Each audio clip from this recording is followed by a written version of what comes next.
Bonjour à toutes et à tous. Alors nouvelle vidéo, nouveau format. Je vais essayer d'apporter de la valeur ajoutée supplémentaire pour vous qui regardez cette vidéo. Par la suite, je vous montrerai réellement et visuellement le million en ma possession et quel impact cela peut avoir dans ma vie. Car avec de l'argent, on peut s'acheter une nouvelle maison, une nouvelle voiture, de nouveaux vêtements, mais cela ne fera pas de moi une nouvelle personne. Ce ne sont pas les nouvelles minutes qui passent qui feront le changement dans ma vie, mais plutôt comment je dépense ces minutes. Tout est une question de mindset et d'habitude.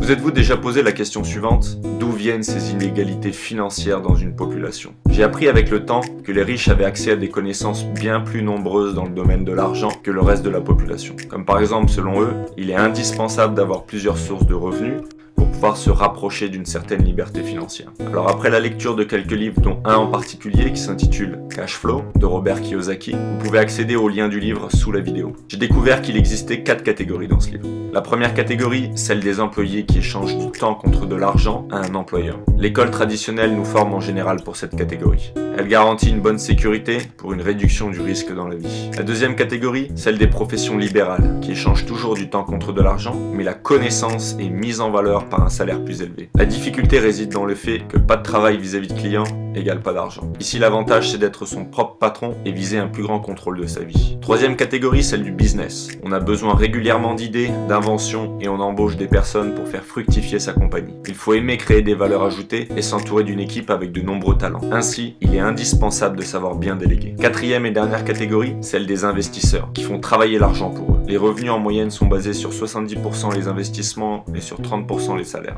Ici, le grand défi, c'est d'apprendre à bien gérer les risques financiers. Finalement, on peut devenir pauvre financièrement dans chacun des cadres, mais les probabilités ne sont pas les mêmes. Cependant, pour les riches, afin d'accéder à la liberté financière, les cadrans à droite seraient un des objectifs. Alors maintenant, ce que vous attendiez sans doute, suis-je devenu réellement millionnaire? Allez, suivez-moi en Indonésie et je vous montre cela. Et surtout, ma prise de conscience par la suite. N'hésitez pas à monter un petit peu le son. Ok, bonjour tout le monde. Alors, je viens d'arriver dans un nouvel hôtel. Je pense que c'est luxueux. Je vais vous faire une petite visite rapidement.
Vraiment une belle chambre.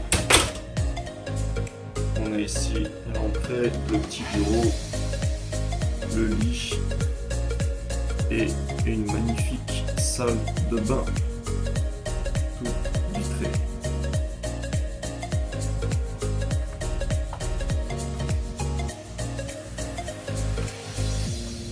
Là aussi.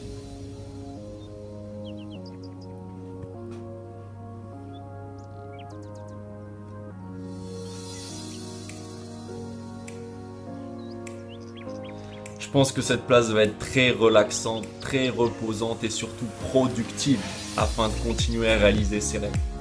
Alors une petite parenthèse, souvent j'ai la jeune génération qui partage pour la question suivante, c'est qu'est-ce qui vous rendrait heureux, qu'est-ce qui ferait que votre vie serait réussie? Souvent ce que j'entends, j'aimerais être millionnaire. Mais millionnaire pourquoi? Pour faire quoi? Dans quel but? Par exemple, je vous montre une situation. Donc là je suis en Indonésie et voici un billet. Donc ça c'est un billet de 100 000 roupies. Donc à partir du moment où j'en ai 10, je suis millionnaire. Millionnaire en Indonésie. Donc je vous montre un petit exemple. Et voici. Mais bon, pour fermer cette petite parenthèse, effectivement.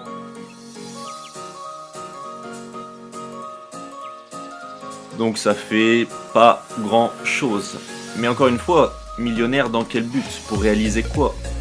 Pour atteindre quel objectif? Encore une fois, c'est toujours dans un but de réfléchir qu'est-ce qui est important pour vous, quelles sont vos valeurs. En conclusion, il y a une véritable prise de conscience. Voici un aperçu en image du salaire mensuel moyen en Indonésie en 2019. Alors, je suis tombé sur ce site et voici. Cela peut aller d'un minimum de 1 600 000 roupies.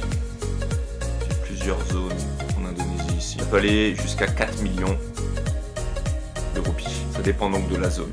Je sais qu'il faut remettre cela dans un contexte vis-à-vis du coût de la vie. Pour les personnes qui se demanderaient la véracité de ces propos, je vous montre notre document. Donc c'est un document officiel qui nous montre l'évolution des salaires entre 2018 et 2019. Et plus particulièrement pour Bali, ici en l'occurrence. Je vous invite à aller voir une de mes précédentes vidéos intitulée 13 nombres incroyables sur l'humain. Et j'avais appris que les personnes qui détiendraient 10 000 $ US et plus d'équité feraient partie des 31% les plus riches sur la planète Terre. Nous sommes finalement bien plus riches que ce que l'on imagine, d'un point de vue financier ou tout simplement sur le plan de la connaissance. On a accès à de l'eau, de l'électricité, un logement, nous faire vivre au quotidien de manière générale. Et finalement, nos seules limites sont dans nos têtes. Pour les personnes qui se disent j'aimerais vivre ces mêmes expériences mais j'ai pas les moyens, je sais pas si vous connaissez Anthony Robbins, mais il disait « Si vous faites ce que vous avez toujours fait, vous obtiendrez ce que vous avez toujours obtenu. » Très très important cette phrase.